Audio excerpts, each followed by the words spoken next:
Sadhguru is a realized master, yogi, and a profound mystic of our times. His work is an outpouring of his blissfulness that finds expression in the form of uninhibited compassion, love, and a ceaseless offering to help all beings. Belonging to no particular tradition, Sadhguru incorporates what is most valid for the modern seeker from the spiritual sciences, from his powerful yoga programs for inner transformation to his inspiring projects for society and the environment.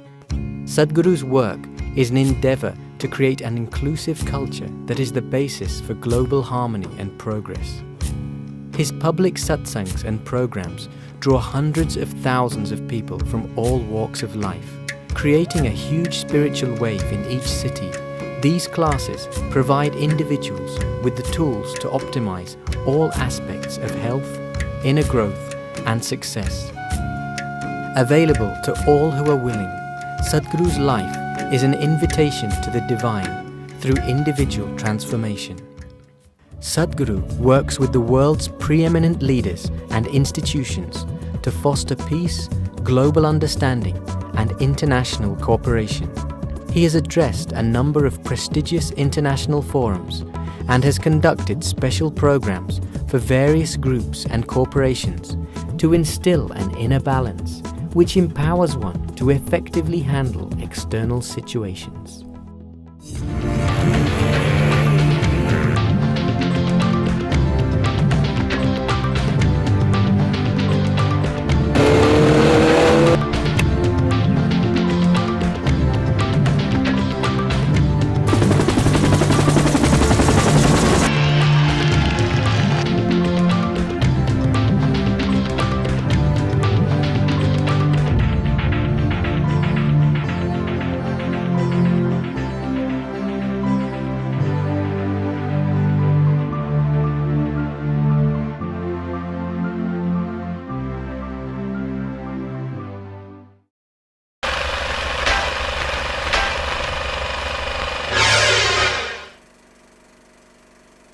I think I've always wanted to be different. I am a typical struggling actor having made it. The most powerful thing that you can be is being yourself. Actor extraordinaire, social activist, philanthropist and Padma Shri awardee, Anupam Kher is a household name in the world of Indian cinema. Through his relentless pursuit of histrionic excellence, he has become the custodian of an imitable brand of acting and has inspired several fledglings over the years. Anupam Kher's role in Saransh led to a national award, and from that point on, he has gone from strength to strength. He has appeared in over 100 plays and almost 450 films. Starring in blockbusters like Lamhe, Dilwale Dulhaniya Le Jayenge, A Wednesday, Special 26 and many more, the versatile actor has donned characters of every color and immortalized the villain Dr. Dang in Karma. He extended his genius into production of such national and international award-winning films such as Bari Wali and Maine Gandhi Ko Nahi Mara.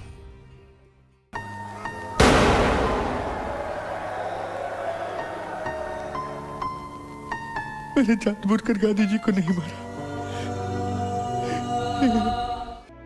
Anupam Kher also made notable forays into Hollywood, working with stellar names such as Ang Lee and Woody Allen. His most recent Hollywood sojourn was the multiple Academy Award-nominated Silver Linings Playbook. Be so happy. And Ganesha is the god of good beginnings, energy, lot of energy and calmness. Ganapati Bappa Moria. Say Ganapati Bappa Moria. Ganapati Bappa Moria. Fantastic. He also holds the distinction of winning no less than 8 Filmfare Awards in a row. He has held the post of chairman of the Censor Board and the National School of Drama. The veteran thespian attributes his success to an inexhaustible faith in optimism. When you talk about miseries, I think it's very important to talk about with a certain humor in it. I must be the first actor in the world who has done his autobiography on stage. At a particularly trying time in life, he dramatized his experiences through the autobiographical play Kuch Bhi Ho Sakta Hai. Not one to sit back and rest on his laurels, in 2005 Anupam Kher established his dream project, Actor Prepares, a premier acting school. So for me, this whole idea of opening an acting school had a lot to do with my passion. My purpose was to put disciplined professional actors into this industry. In 2008, he established the Anupam Kher Foundation to spread education among less privileged children and to provide palliative care to people with life-limiting diseases. He has also been acknowledged for his philanthropic endeavors with the Dalai Lama Award. In 2011, he authored his first book on life coaching titled The Best Thing About You Is You. In recent years, Anupam has been increasingly sought out by business schools and corporates for insights on coping with the pressures of life and living. For me, the journey is much more important than the destination.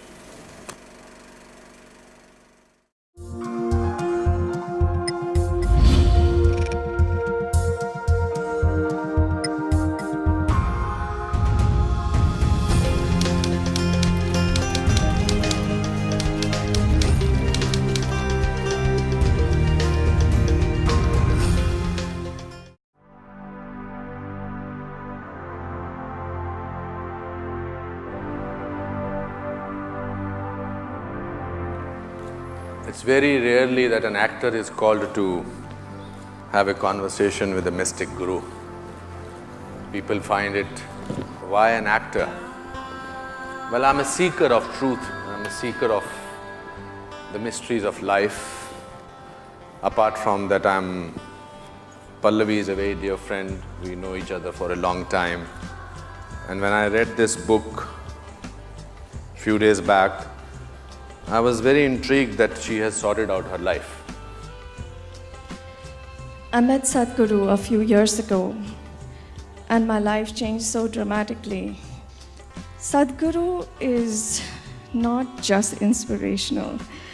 He is a living example of how effective the human birth can be.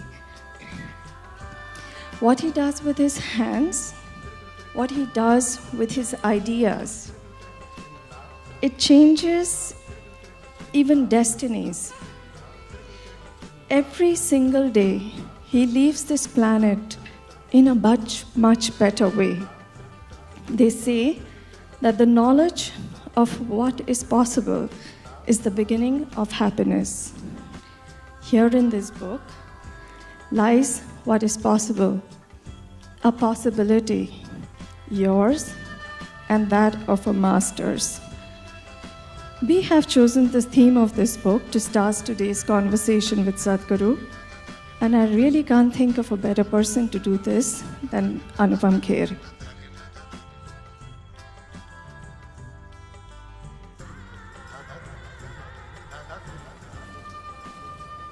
Good evening, namaskar.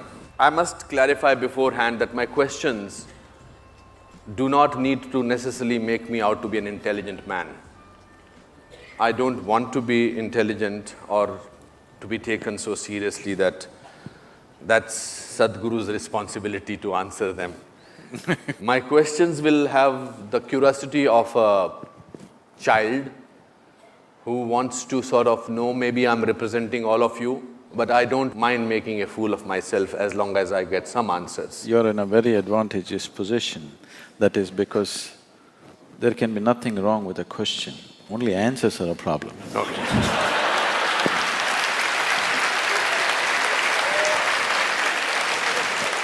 So it's advantage you, the very beginning. Great.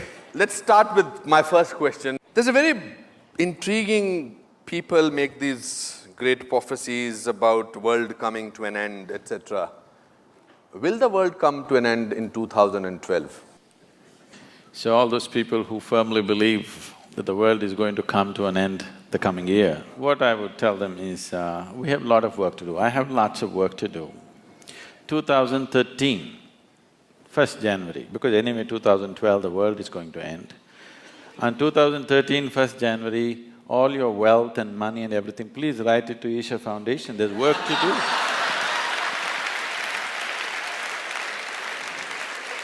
The world is anyway going to end, what are you going to do with your money? For them, this is just an entertainment. They don't believe enough to give away everything and get ready. They just want to play with it. All vain minds are always looking at prophecies, they're looking at predictions because they don't have a plan for their life. Those who are incapable of making plans always fall back on predictions and prophecies. Yeah, but I'll just request to give me 2% of that money that goes to your foundation. Do you believe that there is a God? Let's come to this. Before we handle God, let's handle belief first. Why do you believe something? One believes something because they are not sincere enough to admit that they do not know. There are only two ways to be. Either you know something or you do not know something. But whatever you do not know, when you bullshit yourself, it's called as belief. Instead of simply admitting, I do not know, you want to believe something. Somebody believes there is God, somebody believes there is no God. Both are in the same boat. They think they're different, but both of them are not straight enough to admit that they do not know. What is the problem in seeing what I do not know as I do not know? They have a problem because they do not understand the immensity of I do not know. I do not know is a tremendous possibility. Only if you see I do not know, the possibility of knowing arises within you. If you see I do not know, the longing to know will come. If the longing comes, seeking will come. If seeking comes, the possibility is alive in your life. Everything that you do not know, if you believe, you're destroying the very possibility of knowing. There are belief systems and belief systems and belief systems. But at the same time, the idea of God is universal. Why this has come is, it is perfectly all right for people to create a God. This is the thing about this culture. Here we have 33 million gods and goddesses, because this is the only culture which understood God is our making. There's something called as Ishta Devata. You can create your own God today. If you can look at all the existing gods, if you don't like them, you can make your own God. A tree in your garden, a rock in your garden, your mother, your wife, anybody you want, or whatever you want. You like this vessel, you can make this your God. Nobody thinks anything weird about it in this country because we understand this is our making. After all, in every piece of creation, the hand of the Creator is there. Whatever you can relate to, you use that, it's perfectly fine. I don't want to argue on this. So, do you think all our epics, Mahabharata, Ramayana, Shankar, Ram, Sita, they are fake? No, they have a historicity. Okay. There are buildings to prove that they were there. It's still in dispute. The dispute is on means they were definitely there, isn't it? Okay. No, I will still want to probe a little further on this topic. We have major mandir, masjid issue, Ayodhya issue, etc. We are still fighting about that. So, why is all that fighting going on? If there is no God, or if there is a I did not belief. say that. No, you said there is a belief, people needed somebody as a belief of God. All the fight in the world is not between good and evil as people project it to be. All the fight in the world is between one man's belief versus another man's belief. If you saw, I really do not know, you wouldn't fight with anybody. Because you believe one thing and somebody believes something else, you're invariably going to fight today or tomorrow. It's just a question if you can manage them for some time. Someday it'll spill out on the street. There was a time when people worked with the instrument of belief, when the human intellect was in a certain way. Today it is time there is substantial intellect on the planet. Today it is time that we establish a certain level of seeking in a human being rather than just pumping him up with belief. Why do people believe you?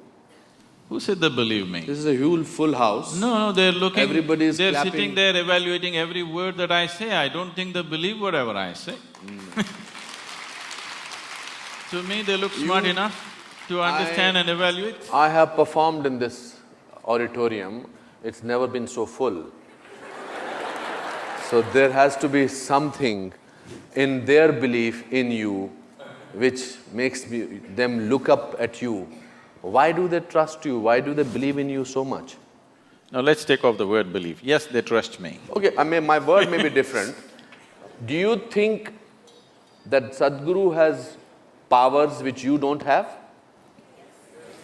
They can't ride a motorcycle like me, I'm sure. What are those powers? What makes you different? What makes you special? What makes Pallavi Gupta writing a book on you and calling it you? What makes people over here, so many people I know who will not come to a function like this, they are here and they are here on time. What is it in you that makes you different? Because they know if they don't come on time, I won't let them in. But they dare not do that. So what makes you different? So what is different? It is not a question of something being different. When you don't try to be special, when you just live as life is, that you don't try to make yourself special, because wanting to be special is coming from a certain an emptiness or a certain inadequacy within a human being. Where is the need to be special? Every human being is unique in his own way. If he tries to be special, he will only end up aping somebody, he will not be himself. So, when the life is unique, every leaf on the planet is unique, every atom in the existence is unique, where is the need for you to be special? Being unique is better than being special, isn't it? You have not yet answered my question. I feel that it's important for me to know. Yes. Right What now, is unique about you? see, the very nature of the existence is like this, the very nature of what's happening around you is like this. If you convert mud into food, we call this agriculture. It's the same mud. Can you eat the mud? Can you take it on your plate and eat it? No. But if you wait, you put a seed and wait, the same mud becomes food, and how we value it and eat it. But it is something else, but when you eat it, it becomes flesh and bone, it becomes you, and it's so valuable for you and so many other people. So this is the way of the life. What is filth will become a flower, if only you mature it in the right direction. This flower, its beauty and its fragrance comes from filth. The more filth you put at the root, better the flowers will grow. So, the question is not about what is different, the question is not about what is special, the question is just about, will you allow yourself to mature or will you let yourself just roll in filth? I feel very proud to be an Indian, and I'm sure a lot of people feel. But corruption bothers me, and I'm sure you also spoke about it. Do you think spirituality can help get rid of corruption to some extent? So let's understand this corruption properly in its right perspective. Rather than reacting against a bunch of people who are in an advantageous position, okay? Why I want you to understand this is because for the first time in the history of independent India, these 64 years, that means 2 generations of people, they have at least 50 to 60% of them have had such a bad deal. Today you and me, we'll talk all this and go home and eat well. Correct. There's a whole bunch of people, almost 400 million people, who cannot do that. So, if we handle the next 5 to 10 years right, we can change that. It's a tremendous possibility which is on our threshold. There's an economic possibility sitting on the threshold. If we conduct this right, we can change their lives. Those people who have not eaten properly, those children who are malnourished, which have the highest level of malnourishment, those who are not educated, those who don't have opportunities, those who are in that horrible social and economic pit, their lives can change in the next 5 to 10 years if we conduct our act right. Every Indian should understand this. It is not just about economy means stock market. It is about hungry people who will have food on their plate. Economy does not mean stock market, economy does not mean foreign cars coming into India, economy does not mean you wear better clothes or this and that. Improving economy means there will be no hungry children in the country, which is something all of us should do something about. And that possibility is being jeopardized. Wherever I go, I speak to various economic and political leaders around the world, everybody says, we want to come to India, India is a big possibility, but the humiliation of corruption, we can't bear it. Because it's not just about money, they're willing to pay a percentage and get the work done, but the humiliation that they put through on a daily basis, which we have gotten used to, they're not willing to go through that. They said, it doesn't matter if we don't do business, but we don't want to come there and go through all that rubbish. So, this possibility is being jeopardized by a handful of people, or it is wrong to say it's a handful of people, it's a nation full of corruption. Correct. Because how many people in Mumbai streets, if there is no policeman, will stop at the red light? I think only 10% will stop. So these 90% are corrupt people. If you make them the chief ministers and prime ministers, you know what they will do? So instead of just calling it by one bad word called corruption, we need to understand, we as a society are trying to move from a feudalistic way of managing our lives to a democratic way. The democratic way has still not sunk into us. So I am saying in our psyche, we are still feudalistic in nature, but we are trying to run a democracy. Democracy will not happen with an active sense of education as to what is democracy, what is the power of democracy, what it means, what is the responsibility of living in a democratic society. This has not been done. We just took democracy from the British and we think if they just put their vote and get their fingers dirty once in 5 years, everything is settled. No, we have not educated people. We are still a feudalistic society acting to be democratic. Suppose, hypothetical question, I must announce that before that. Suppose you were made the Prime Minister of this country for 1 month, how will you change things? See, there are enough instruments in the democratic process. Making me or anybody a Prime Minister for 1 month is a cruel thing. Okay, for 5 years. Yes. So you admit that 1 month is not sufficient? No, because I 1 month understand. is a very cruel joke. It doesn't matter who comes to power for 1 month, he can't do anything in a nation as diverse as India. To get this nation moving, you need to understand this. You cannot move this nation with policy, with rules. You can only move this nation when anything that you want to achieve in this country, you make it a movement. If you do not make it a movement, if people do not emotionally connect to that, no rules, no policy is going to work in this country.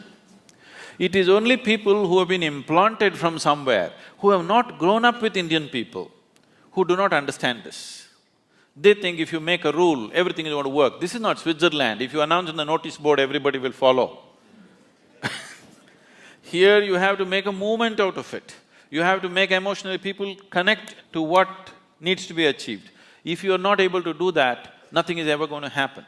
So, whoever becomes the Prime Minister, I don't want to imagine myself there. What do you think should be done? It can be very easily done. There are examples of states which are going leaps and bounds ahead. If you saw Bihar just 10 years ago, it was just… I've driven through Bihar just wanting to see what Bihar is. It just looked like Afghanistan, large parts of it. Correct. Today things are happening.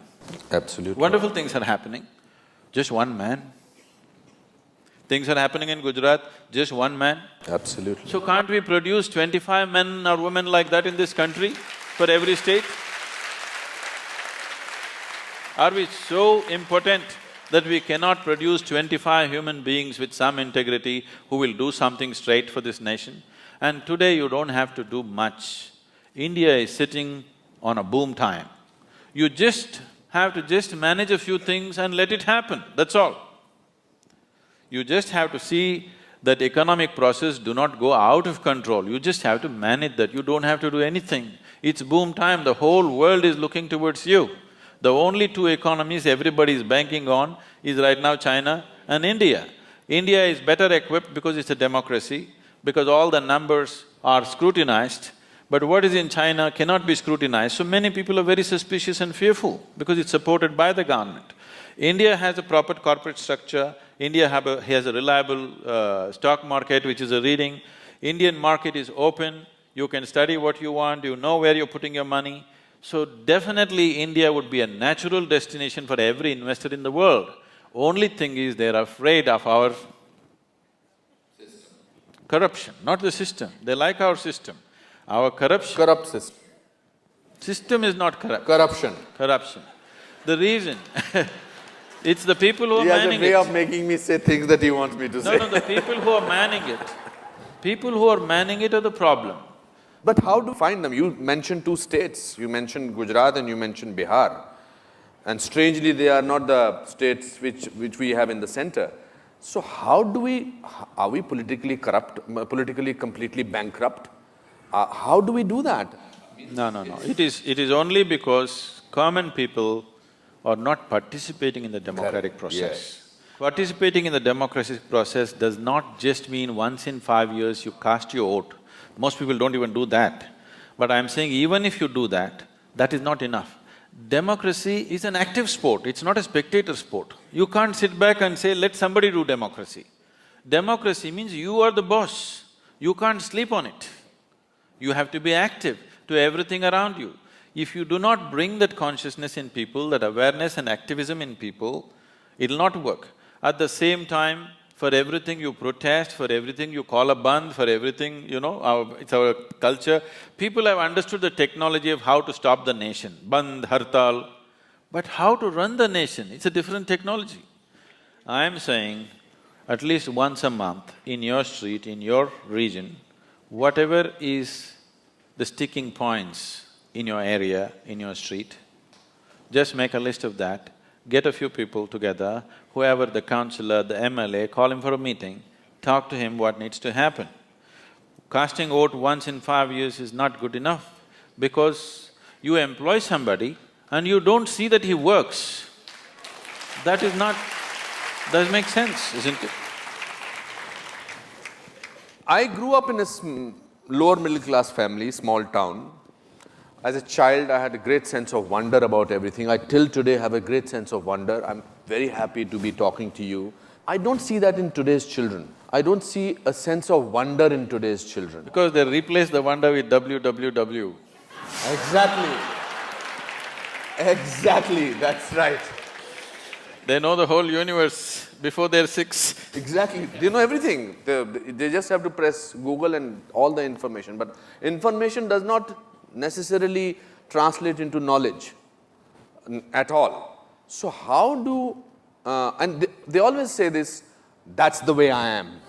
I don't see… my grandfather even at the age of 84 said, that's the way I am. So what is this, that's the way I am? I'm bored, dude, cool. I think that to be bad is being cool. If you say I'm a good man, he's a boring man. Usually they are. Yeah, they are for the world, for the marketing part of it. The breaking news after every 15 minutes for millions of channels is never about good things. It's only about disaster, rape, swindling of money. We are marketing fear. We are becoming people who are constantly made to fail. Suddenly in India also, that we are living in a world which is not very, very peaceful, which is a dangerous world. We are becoming, pardon my saying, like America, where we don't look at somebody for a little longer. I was in America 2 years back. I was looking at somebody thinking whether should I ask him my hotel, because in my hotel there was a mall. So I went into the mall, and when I came out, I could not see my hotel because I must have got out from somewhere else. So I was looking at somebody to ask him whether should I ask him where my hotel is. So he said, what are you staring at? I being an actor, I said, am I staring at you, sir? I'm sorry. I did not know I was staring at you. Poor fellow actually dropped me to my hotel.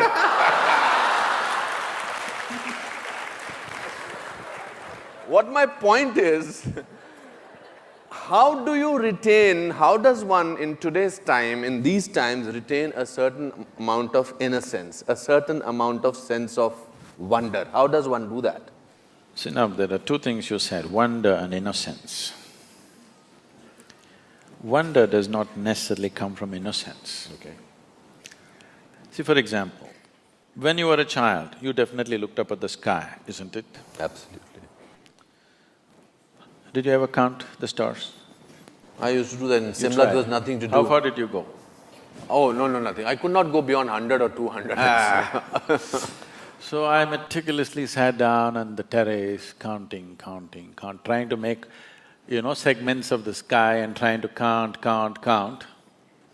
I've gone up to 1700, and then you get mixed up. What was there is not there, what was not there has come, it gets all mixed up.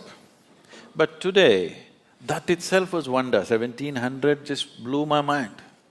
Today scientists are telling you there are over 100 billion galaxies, not stars, 100 billion galaxies. So as you explore, as you know, the wonder will increase because you realize the nature of the existence, then wonder will just explode. So wonder is gone not because of lack of innocence or because of innocence, because what we call as knowledge, stupid conclusions about life. Today people are carrying their attention deficiency like a qualification. Anything in this existence will yield to you only if you pay substantial attention to it. But now people have become like this. They can't look at anything, everything is chuck. Now in this condition, there will be no wonder, only conclusions in your head. There is no perception, there is only, monologues going in on your head. There is no perception. If there is perception, all noise in your head will just stop.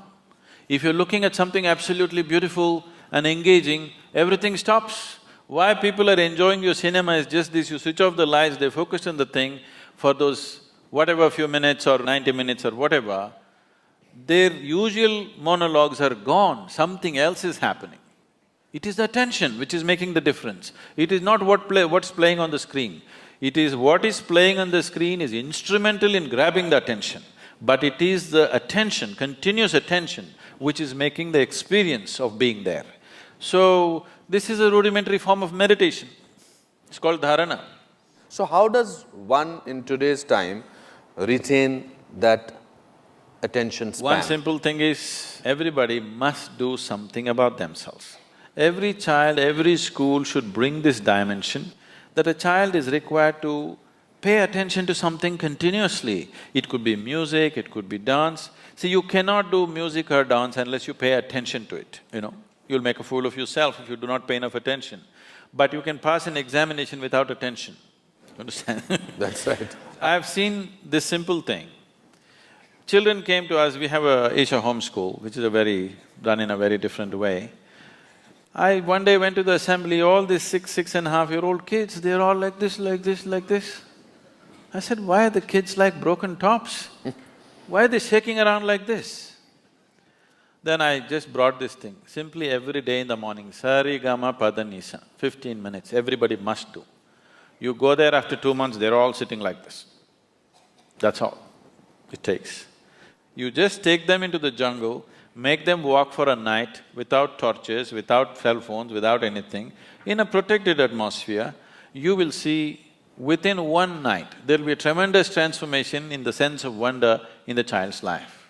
But we are making them physically incapable of these things. Sitting just in front of the computer, they're becoming physically incapable.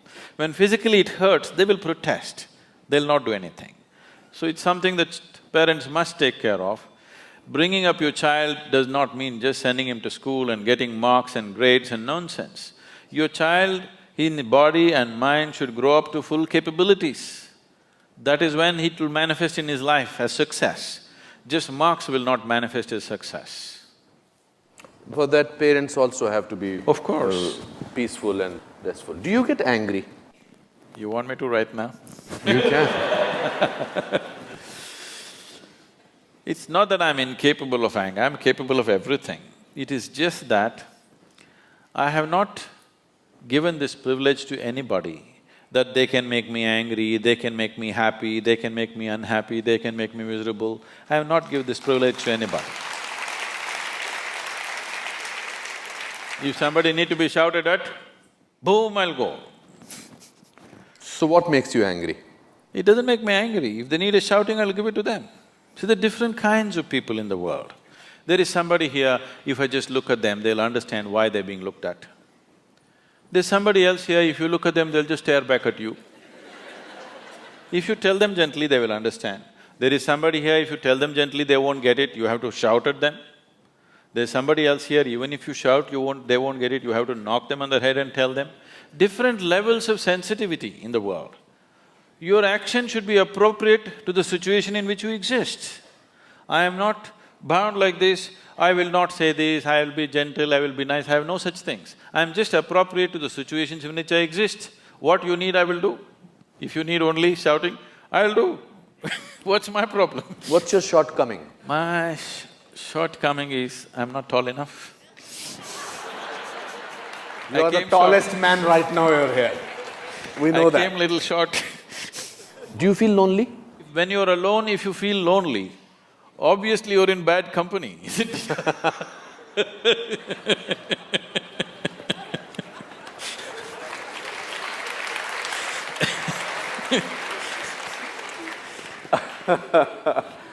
It's a great journey to be talking to you, I must say. If you have to describe, before we go to the questions to the audience, if you have to describe yourself in one word, what will that word be? Apart from mystic. Okay. Would you consider wildlife as 2 words or 1 word? For you, it's one word. 1 word. Life, uncultured, uncultivated, just wild and as it is. That's me. You're very warm also. Just life, nothing else. It's been very enriching talking to you. I must say that I feel rich. Okay, so questions from the audience? Yes, please. Kiranji wants to ask a question. Yes. I'm sure it's for him. Not for me. All the questions for Anupam still remain unanswered, even though I've asked them very often. So I won't attempt it again. But I want to say that I'm very privileged to finally see you in person. Your book, Musings, which I read many years ago when I lost my brother, my younger brother, and it was a great tragedy in the family and something that I was finding very difficult to cope with. It gave me great amount of courage and made me feel much better. Also, it talked a lot about spirits, it talked a lot about life being a continuous process. In that, you write about when you and your wife, everybody was constructing the Dhyanalingam. And you talk about how the thread of life or the grasp of life, something to that effect, became very fragile when she could not hold on to it and she passed away. What exactly did you mean by that?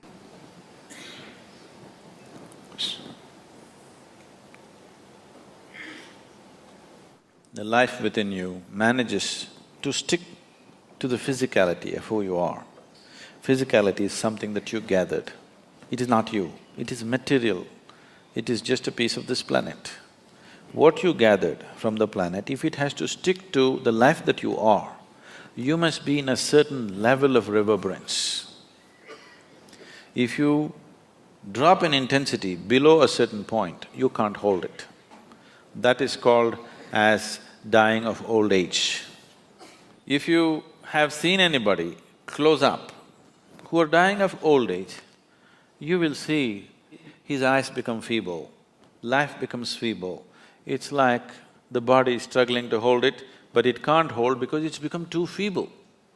If the reverberation goes below a certain level of intensity, it can't stick to the body, it will leave. So that is generally understood as leaving peacefully because without struggle it just passed on. So that is if the intensity drops. Another way to leave is you raise the pitch of life's intensity to such a pitch, it went beyond normal pitch, then also you leave the body. So spiritual sadhana is trying to get the pitch of your life to the highest point because only if the intensity of life is high, it's like the voltage is high, that's why the lights are bright. If your voltage is low, the lights will be dim, your awareness will be dim, your perception will be dim, all you will know is just survival process. So you want to pitch it up. So when you pitch it up beyond a certain point, there is always a danger that you will slip out. So we will fix certain things. We will fix certain things. When a spiritual aspirant is progressing with a certain rapidity, we will fix the body in a certain way so that that cannot happen. Just yesterday, ashram satsang, when we were there, one lady asked, why women are asked to wear toe rings when they get married? Because marriage was supposed to be such a huge experience that they could leave the body. At the age of 8, they would marry them. They will never see each other till they're 14 or 15. But emotionally, psychologically, she's cultivated and cultivated to believe that her husband is like God. When she meets him, life will explode. That possibility in the child's mind has built up. When she is physically mature, she's brought into marriage. Because in this country, in this culture, there is no business, there is no marriage, there is no child, there is no family. Everything is just a tool towards your liberation and mukti. You get married because you want to use that as a tool to your liberation. You raise children because you want to use that as a tool to your liberation. You become a sannyasi because you want to use that. It does not matter what you do. Everything is towards your mukti or liberation. Because of this, they nurtured this girl and boy in such a way that for 4 to 6 years, they have not seen each other, but they're made to believe when they meet, something is going to happen. In the child's mind, it's grown to such a big possibility. Something does not mean like how today's teenagers are thinking, something means there's only one thing, there's no something, okay? They're not thinking about that one thing alone. It is not just two bodies meeting, not just two minds and emotions meeting, two lives being merged into one. So we created various devices, there's something called as Mangal Sutra. Sutra means… what is a kite in Hindi? Patang. Patang, is it? You have a sutra for that? Yeah, door. So if you have the right kind of sutra, the kite will fly. So the Mangal Sutra is that you prepare it in certain way. It's an energy thread and you're supposed to replace it every year. Somebody who knows what it is gives you a live sutra, matches the husband and wife, their energies in such a way, they are not just bound in body, mind and emotion, they're bound as two lives. Any number of events have happened like this in the past, which is becoming more and more rare these days. If a man or a woman dies, within 40 days, the husband or wife will also just die. Have you heard of this? Yes, yes.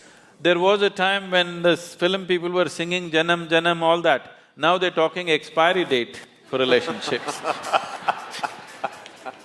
No Janam Janam songs anymore? No Janam Janam songs. No. Because the idea was to bind two lives. How the bodies match, how the minds match, emotions match is not important. Two lives are entwined. So, there is a kind of bonding. Many of them have never spoken to each other. There is a bonding which is unexplainable. The sense of bond that they felt was so deep because it was a scientific process of binding two lives in such a way that there is no question of compatibility, this, that, it doesn't matter. You marry a devil, still you're bound and you feel an ecstatic sense within you simply because of the union within yourself, not because of what somebody else is doing. So now in a marriage, what somebody else is doing or what your husband or wife is doing doesn't matter, just the way you are is an explosive experience.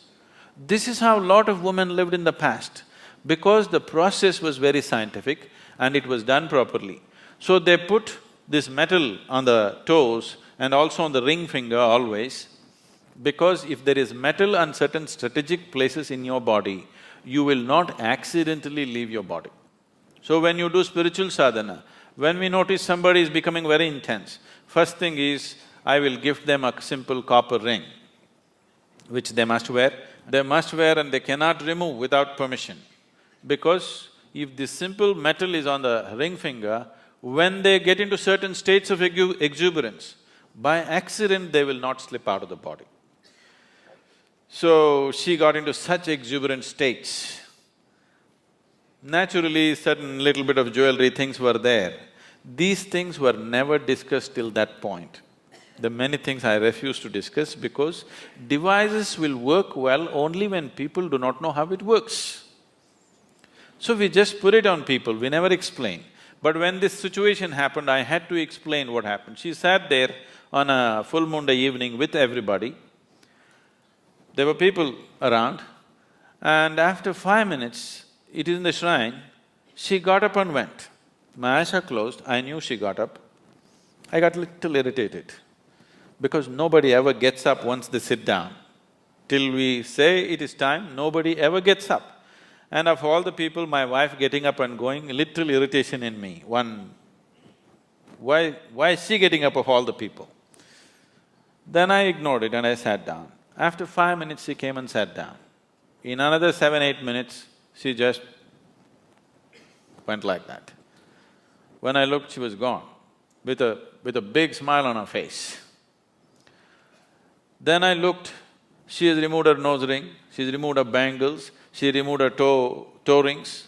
See, she did not know intellectually, but at that moment she felt this is what is stopping her. And she pulled out all those things, kept next to the wash basin and came back. And she sat down within 7-8 minutes. But this is not something that happened accidentally. She announced this almost 9 months ahead of time. She had prepared, my girl who was only 7 years at that time, that she's going to leave in this month, but it happened 1 month early for various reasons, so that's a different aspect.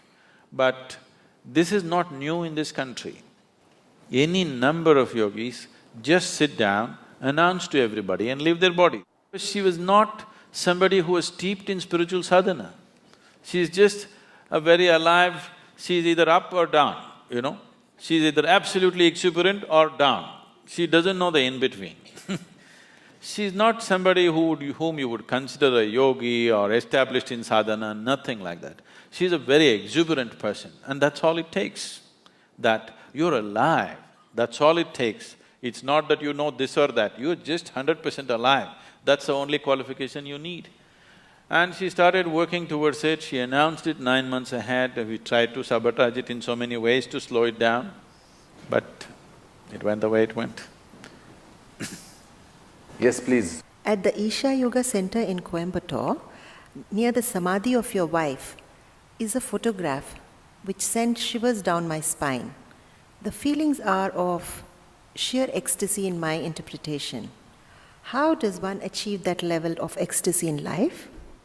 So every life that is here is capable of joy, is capable of blissfulness, is capable of ecstasy.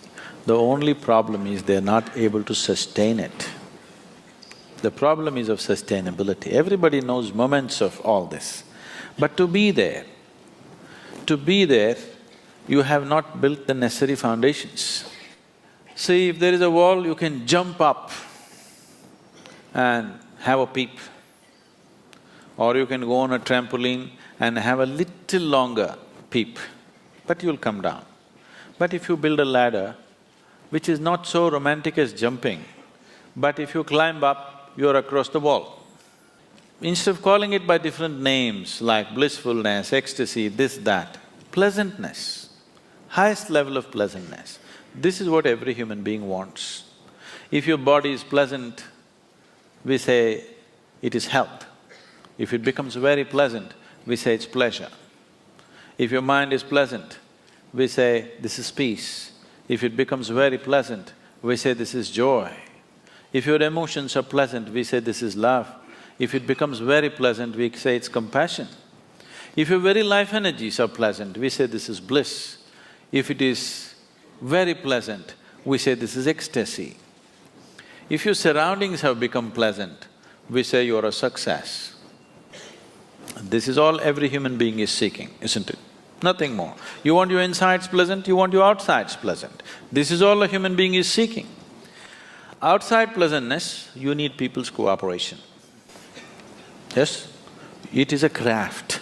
You have to arrange, you have to compromise, you have to deal with situations properly. Creating outside pleasantness is a certain talent, a certain capability.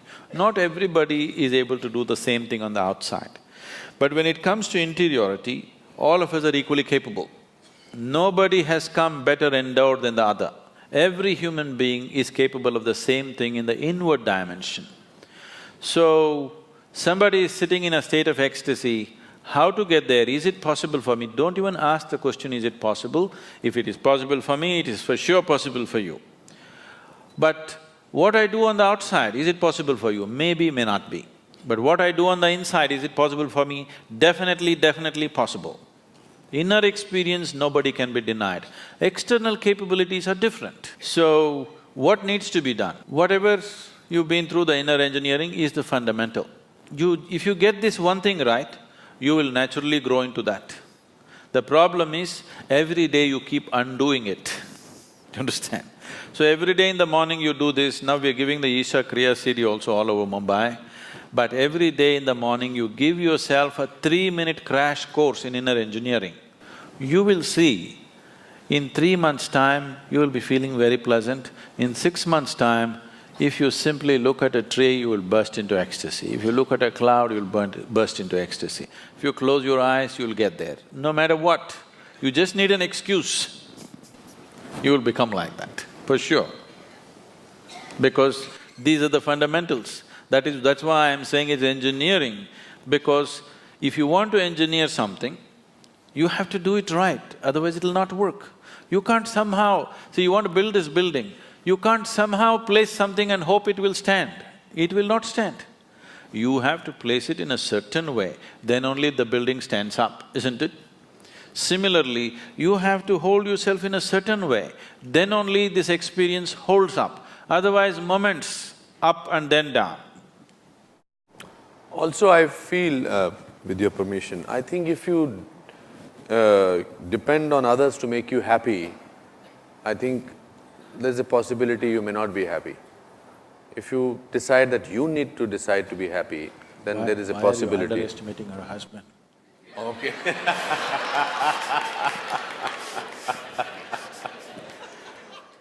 Okay. Good evening, all of you. Guruji, I would like to know, man is always craving for more and more and not happy at all with whatever he gets. Of course, you just explained now how happiness is an internal state of being. What would you tell to normal people as to how to get peace and happiness in their lives? आसान question पूछा आपने। The problem is not that human beings are craving for more, they are craving too little. Right now, when human consciousness is able to grasp the whole cosmos, instead of craving for that, they're craving for an apartment in Mumbai. Just stupid. So their suffering is not because they're craving for more, they're craving for too little. They conjuice even in their craving. That is their problem. Please crave for everything, you will be wonderful. There'll be no misery. You're craving for little things, that's your problem. When such a big possibility is there, going for this is it's criminal, I would say. So it is because of this crime they're suffering. They're being punished for this crime, not for craving too much. They're not craving enough. When creation and creator is possible, they just want this little piece of property. That's all they're thinking of. They can't think beyond that. So they suffer. For limiting themselves, not because of craving for too much. Can I do a chant? Yes, please.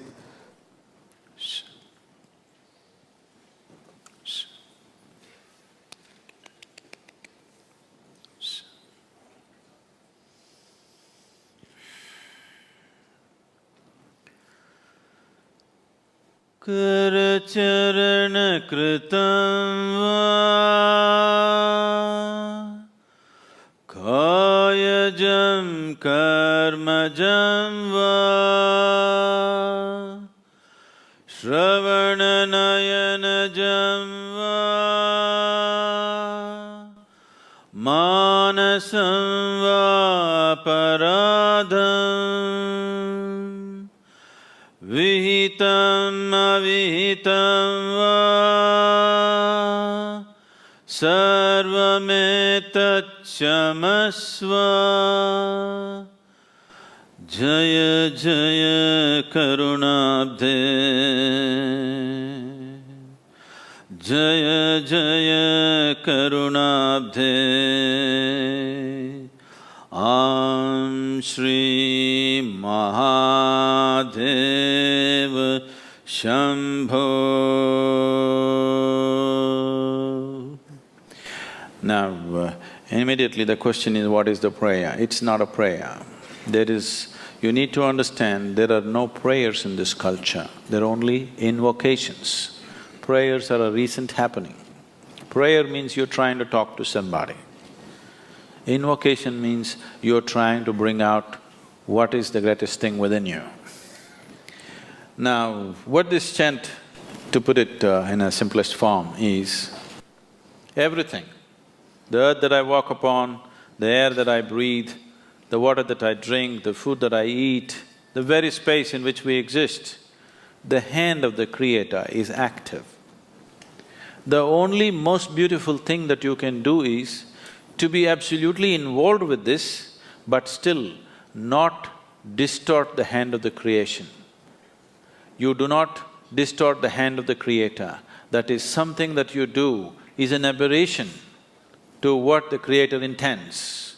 The intelligence behind creation, what it is intending, to be in tune with that, not to do some rubbish of your own thing.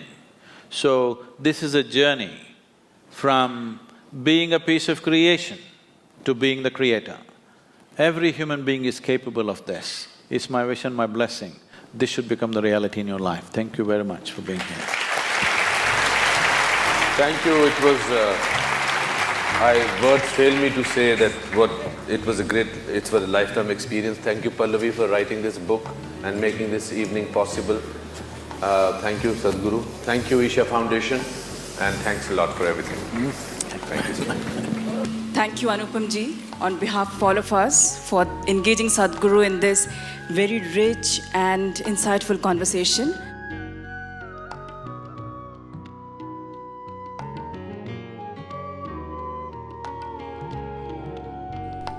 This book, it is in fact a testimonial of a life that shows what is possible with this birth. All aspirations have their root in a possibility, and Sadhguru, in his turn, very easily offers his life to become a possibility in ours.